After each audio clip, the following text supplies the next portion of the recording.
Si t'aimes Dieu, tu vas kiffer cette vidéo. En fait, on a trouvé une inscription vieille de 3400 ans en Égypte. Et c'est potentiellement la preuve la plus ancienne des 40 ans dans le désert du peuple de Moïse. Et c'est vraiment l'exemple de comment est-ce que l'archéologie trouve des choses qui corroborent avec les textes. C'est un truc de dingue. Cette inscription-là, c'est un pharaon qui l'a écrite. Un pharaon qui était vivant du temps de Moïse, Moussa, Moshe Rabbeinu, etc. Et il appelle ces gens-là les nomades de Yudhe Wawahe.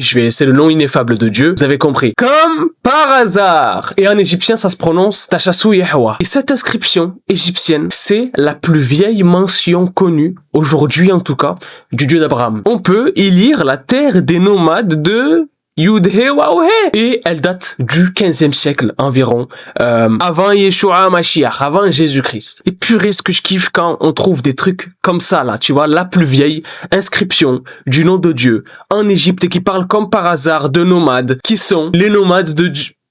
Comme par hasard. Moi, je kiffe quand on trouve des preuves matérielles qui corroborent avec les récits abrahamiques. J'adore ça. Avec les textes bibliques, du Tanakh, du coup, coranique, etc. Je kiffe ça. Vraiment.